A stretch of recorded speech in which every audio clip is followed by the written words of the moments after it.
मित्रांनो, या चॅनलमध्ये तुमचे सहर्ष स्वागत आहे। तुम्ही ना चालाकीने अभ्यास करायला शिका। ही एक अशी टेक्निक आहे जी फक्त टॉपर स्टुडंटनाच माहिती असते आणि आज ती टेक्निक मी तुमच्याबरोबर शेअर करणार आहे। चला तर मग सुरू करूयात। नंबर 1, बेसिक समजून घ्या आणि कन्सेप्ट क्लिअर करा। मित्रांनो, तुम्हाला माहितीच असेल की पाया जितका मजबूत असते तितकेच इमारतही मजबूत बनते। बघा, काही मुलं प्रत्येक वर्षी टॉप करतात, ते प्रत्येक क्लासमध्ये टॉप करतात का? कारण त्यांनी मागच्या क्लासमध्ये टॉप केलेलं असतं, त्यांनी मागच्या वर्षी टॉप केलेलं असतं, त्यामुळे त्यांना मागच्या वर्षीचं सर्व काही माहिती असतं, म्हणजे त्यांची बेसिक कन्सेप्ट क्लिअर असते। जर तुम्ही 11th क्लासच्या ऑर्गॅनिक केमिस्ट्रीचा काहीच अभ्यास न करता डायरेक्ट 12th क्लासची ऑर्गॅनिक केमिस्ट्रीचा अभ्यास कराल तर तुम्हाला काहीच समजणार नाही, कारण त्याबद्दल तुम्हाला काही माहितीच नसेल। तुमचे प्रत्येक सब्जेक्टचे बेसिक फंडामेंटल जितके क्लिअर असतील ना, तितक्याच तुम्हाला पुढच्या गोष्टी समजत असतात। बघा, तुमचे बेसिक्स क्लिअर असतील ना, तर जरी क्वेश्चनमध्ये चेंज जरी झाला तरी तुम्ही त्याला सॉल्व करू शकता तुमच्या पद्धतीने, कारण तुम्हाला त्याचं बेसिक माहिती असतं, तुम्हाला तो क्वेश्चन पूर्णपणे समजतो। पण जर तुमच्या कन्सेप्टच क्लिअर नसतील, तुम्हाला बेसिक माहिती नसेल, तुम्ही आन्सरचा फक्त रट्टा मारला असेल आणि क्वेश्चनमध्ये काहीतरी चेंजेस आले तर तुम्हाला काहीच करता येणार नाही, कारण तुम्ही फक्त आन्सर रटून गेला होतात, समजून गेला नव्हतं, तुम्हाला त्यातलं काहीच माहिती नव्हतं, तुम्हाला त्यातलं काहीच समजलं नव्हतं। असं बऱ्याचदा होतं। असं का होतं? कारण आपल्याला त्याच्या बेसिक माहिती नसतात।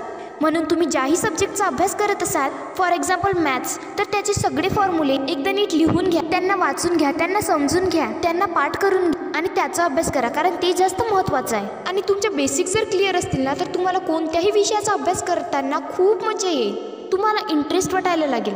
आपल्याला बरेचदा कळत नाही आणि याचं रिझन हेच असतं की आपल्याला त्याचे बेसिक्सच माहिती नसतात, आपल्याला त्याचं आधीपासूनच काही माहिती नसतं, म्हणून आपल्याला त्याचं पुढचं काही समजत नाही। आणि जर आपलं बेसिक क्लिअर असलं तर आपल्याला काहीही रटावं लागत नाही, आपल्याला काहीही लक्षात ठेवावं लागत नाही। कसाही प्रॉब्लेम आला तरी त्याला आपण स्वतः सॉल्व करू शकतो। तुम्ही बघितलं असेल की टीचर ज्यावेळी एखादा क्वेश्चन विचारतात त्यावेळी जे टॉपर असतात ते लगेचच आन्सर देतात, पण काही मुलांना बऱ्याचदा आपल्यालाही आन्सर देता येत नाही। असं का होतं? का टॉपर का आन्सर देऊ शकतो? कारण त्याचे बेसिक्स हे सगळे क्लिअर असतात, त्याने मागच्या वर्षी खूप चांगला अभ्यास केलेला असतो किंवा त्याने मागचं चॅप्टर खूप छान समजून घेतलेलं असतं। ही कड़ीच्या कडी एकमेकांना जुळलेली असते। पहिल्या चॅप्टरमध्ये आपण जे काही शिकतो त्याची लिंक पुढच्या चॅप्टरमध्ये काही ना काही असतेच। नंबर 2, वेगवेगळ्या पद्धतीने अभ्यास करा। बघा, कुठल्याही एका सब्जेक्टचा अभ्यास करण्याच्या खूप वेगवेगळ्या पद्धती असतात, त्या सगळ्या पद्धतींनी अभ्यास करा। हे सायंटिफिकली प्रूव्ह झालंय की डिफरंट मीडिया आपल्या ब्रेनच्या डिफरंट पार्टना ॲक्टिव्ह करते। बघा, कोणत्याही गोष्टीचा अभ्यास करताना किंवा कोणतीही गोष्ट लक्षात ठेवणार, आपल्या ब्रेनची ज्या जास्तीत जास्त पार्ट ॲक्टिवेट असतील ती गोष्ट तितकी जास्तीत जास्त आपल्याला समजेल, आणि ती गोष्ट जितकी आपल्याला जास्तीत जास्त समजेल तितकी जास्त ती आपल्या लक्षात राहील। एका रिसर्चमध्ये असं सांगितलं गेलंय की अभ्यास करताना कुठलाही टॉपिक पूर्णपणे समजून घेण्यासाठी आपण मल्टिपल वेजचा उपयोग केला पाहिजे, वेगवेगळ्या साधनांचा उपयोग केला पाहिजे। म्हणजे काय? आपण त्या टॉपिक्सच्या नोट वाचू शकतो, त्याबद्दल चर्चा करू शकतो, त्याच्याशी रिलेटेड व्हिडिओज बघू शकतो।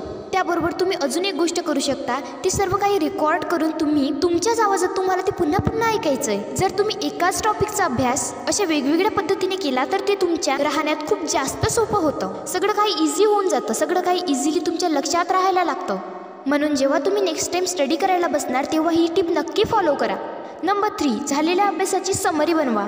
तुम्ही जे काही वाचताय ते तुम्ही समराईज करा। बघा, 80% क्वेश्चन हे 50% सिलेबसमधून येत असतात, मग या 50% सिलेबसमधून तुम्ही जे काही वाचता, जो काही अभ्यास करता, त्याला तुम्हाला समराईज करायचं आहे। तुम्ही केलेल्या प्रत्येक अभ्यासाची तुम्हाला एक समरी बनवायची आहे। असं करून तुम्ही कमीत कमी शब्दात मॅक्झिमम सिलेबस कव्हर करू शकता। यासाठी तुम्हाला प्रत्येक चॅप्टरच्या शॉर्ट नोट बनवायच्या आहेत, जेणेकरून तुम्हाला रिव्हिजन करायलाही सोपं जाईल। खूप साऱ्या मुलांचं काय होतं माहिती आहे का, ते खूप अभ्यास करतात पण ते कधी काही समराईज करत नाही, ते कोणत्याही टॉपिक्सच्या नोट्स काढून ठेवत नाही आणि त्यामुळे त्यांची नीट रिव्हिजन होत नाही। आपण कितीही अभ्यास केलेला असला ना तरी आपल्याला लास्टला रिव्हिजनची गरज पडत असते, आणि आपली चांगली रिव्हिजन तेव्हाच होते जेव्हा आपल्याकडे शॉर्ट नोट असतील। नोट्स काढायचा अजून एक फायदा म्हणजे तुम्ही ज्यावेळी नोट्स काढलेले असता त्यावेळी तुम्ही जे काही लिहिलेलं असते, जी काही तुमची समरी असते ती तुम्ही तुमच्या शब्दात लिहिलेली असते, आणि कुणाहीपेक्षा जास्त आपल्याला आपल्या शब्दातलं जास्त समजतं। त्यामुळे ज्यावेळी आपण रिव्हिजन करत असतो आणि आपण लिहिलेल्या गोष्टी वाचत असतो त्यावेळी आपल्याला सगळं काही आठवतं, आपण रीड केलेल्या, आपण स्टडी केलेला आपल्याला पूर्ण टॉपिक आठवतो। त्यामुळे ज्यावेळी आपण एक्झामच्या वेळी आपण रिव्हिजन करतो त्यावेळी आपलं सगळं लक्षात येतं आणि आपल्याला असंही फील होतं की बऱ्यापैकी आपला सगळा अभ्यास झालाय असं तुमच्या लक्षात येतं। म्हणून ही गोष्ट नक्की फॉलो करा। प्रत्येक चॅप्टरच्या प्रत्येक टॉपिकच्या नोट्स काढून घ्या, समरी काढून घ्या. तुमच्या शब्दात जसं तुम्हाला सोपं जाईल तसं करा. जे तुम्हाला महत्त्वाचं वाटतंय किंवा एखादा शब्द ज्यामुळे तुम्हाला पूर्ण टॉपिक आठवतं असेल असा एखादा शब्द लिहून घ्या, असं एखादं सेंटेन्स लिहून घ्या, त्याला हायलाईट करून घ्या. तुमच्या पद्धतीने नोट्स काढा. तुम्हाला जसं सोपं जाईल, जसा इझी जाईल तसा तुम्ही अभ्यास केला. आणि असा जर तुम्ही चालाकीने अभ्यास केला ना तर तुम्ही पुढच्या क्लासचे तुम्हीच टॉपर असाल. आणि अशाच नवनवीन व्हिडिओसाठी या चॅनलला सबस्क्राईब करा. धन्यवाद.